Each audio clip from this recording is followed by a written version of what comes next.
This is Test Drive. You know it, I know it, the turning point in DreamWorks' How to Train Your Dragon.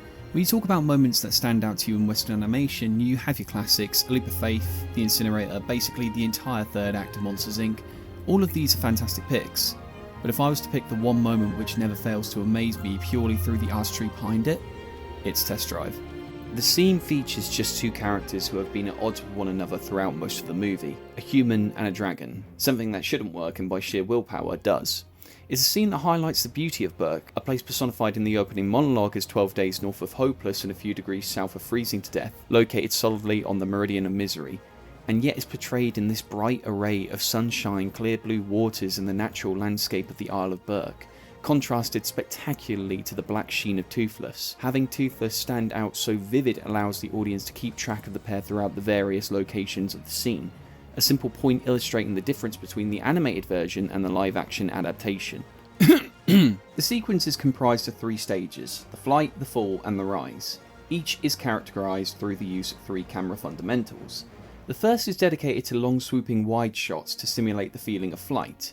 The opening shot shows this beautiful establishment of the clouds, something the audience hasn't seen in the film up until now.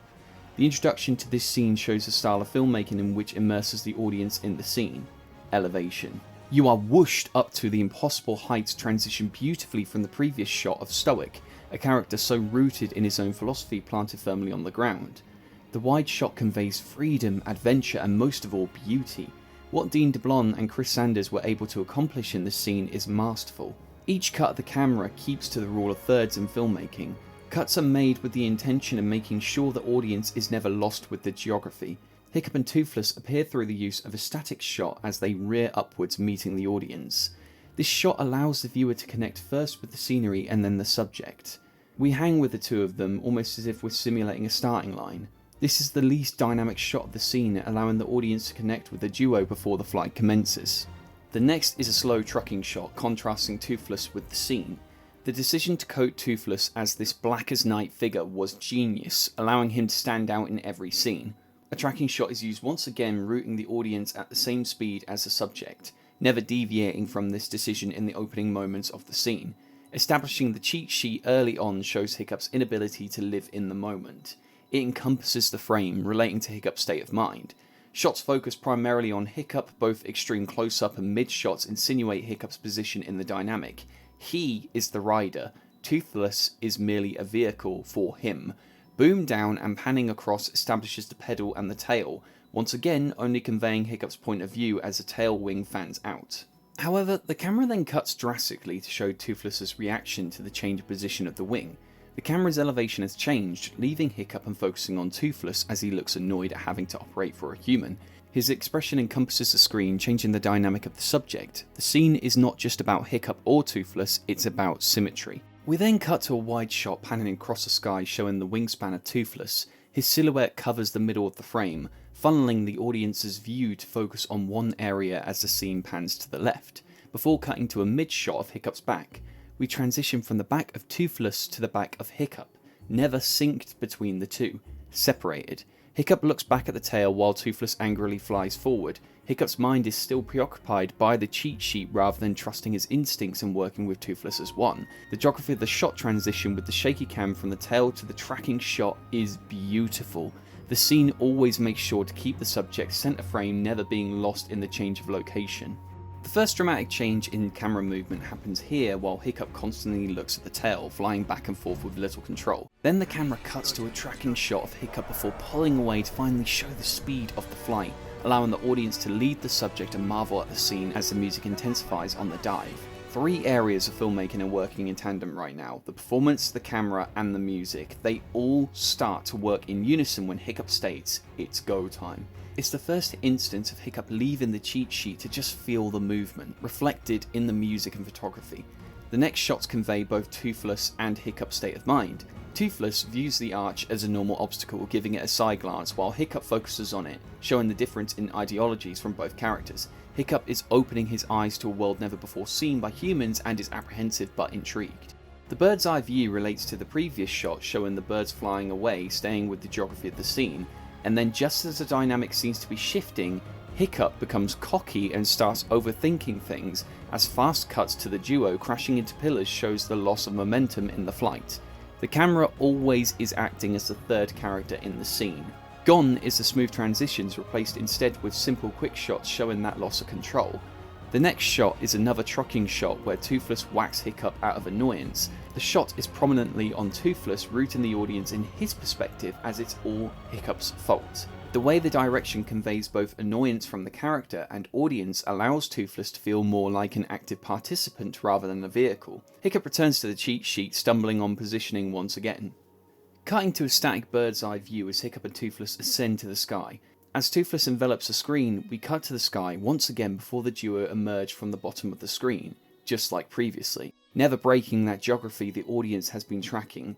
Static shots are used to convey control in the flight, whereas wide conveys the speed. The same is illustrated here as the camera cuts to a wide showing the elevation the duo is climbing, leaving the audience behind. Another static shot is used while the pair fly past the camera, ending the flight portion of the scene. The fundamentals of filmmaking in this scene convey speed, momentum, and location, comprised predominantly with static shots, trucking shots, and wide shots. This all gets tossed out the window in the fall. The fall begins with the loss of Hiccup's cheat sheet, where he loses all control and, thanks to this conundrum of being stuck on Toothless in the previous montage, breaks a safety lock, making him fall off the dragon. The camera cuts from a close-up to a mid-shot and finally a wide, showing the last remnants of structure before the fall begins. Fast cuts are used to illustrate the peril Hiccup is in. I say Hiccup because Toothless hasn't even realised anything is wrong.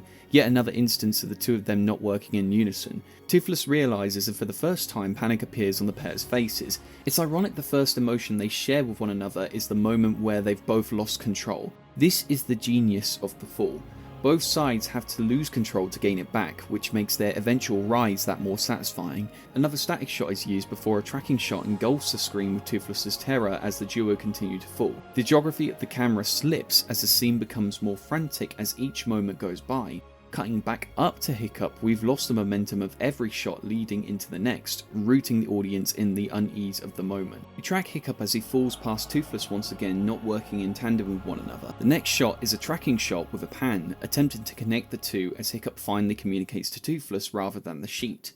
But Toothless is too terrified to listen to the command. That's what it is, a command. Rather than trusting Toothless, Hiccup is still in control. This is why the communication fails. Once again, the camera tries to pan back to Toothless, taking in none of what's being said until we cut to a first-person perspective of Toothless before the tail contacts Hiccup, smacking him literally out of it. The direction of the fall is chaotic, fast-paced, and breaks the rules established by the scene. It's a great piece of tension which sticks the audience front and centre with the terror of the duo as the landmass gets closer and closer, showing the ticking time bomb of the impending death of the two characters. Then Hiccup manages to secure himself back on Toothless as fast cuts of hands convey the panic in both Hiccup and Toothless.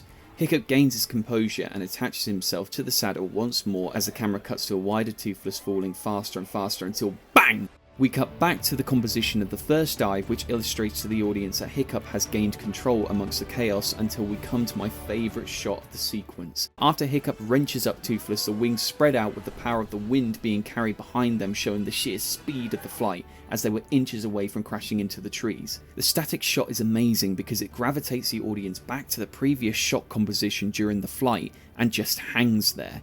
The clouds covering the rocks in the background, the divide between the trees and the rocks so sharp, allowing the audience time to just breathe as they take in the moment. The music returns to the heroic nature of Hiccup and Toothless's theme once again, showing their unity in a higher pitch than previously, illustrating the intensity of the scene. Toothless's scared nature mirroring Hiccup's, finally showing them on the same page, and then the rise. What How to Train Your Dragon does so well, which other animated movies do not, is it allows the music to drive the scene. Hiccup looks panicked with the cheat sheet flapping uncontrollably as the canyon comes into view. Having the camera cut to a first-person perspective, rooting the audience in Hiccup's view, shows the peril of the scene in question. The small movement of the cheat sheet leaving the frame illustrating the canyon head-on is great. It has that feeling of looking at your phone while driving, as in you shouldn't do it.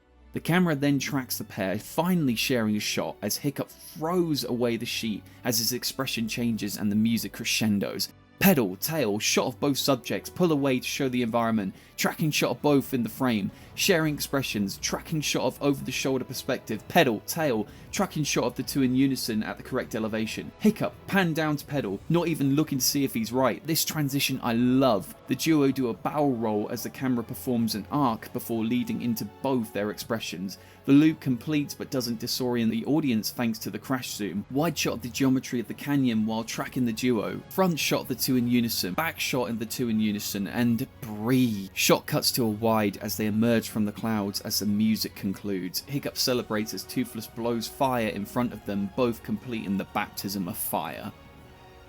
Man, what a scene!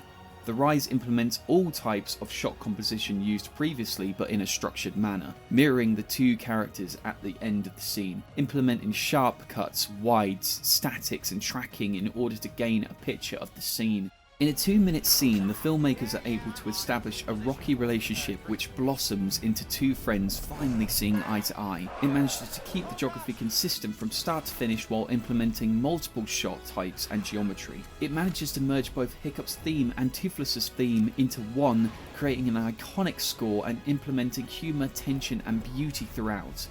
What a scene! God, I love this film. That is the magic of Test Drive.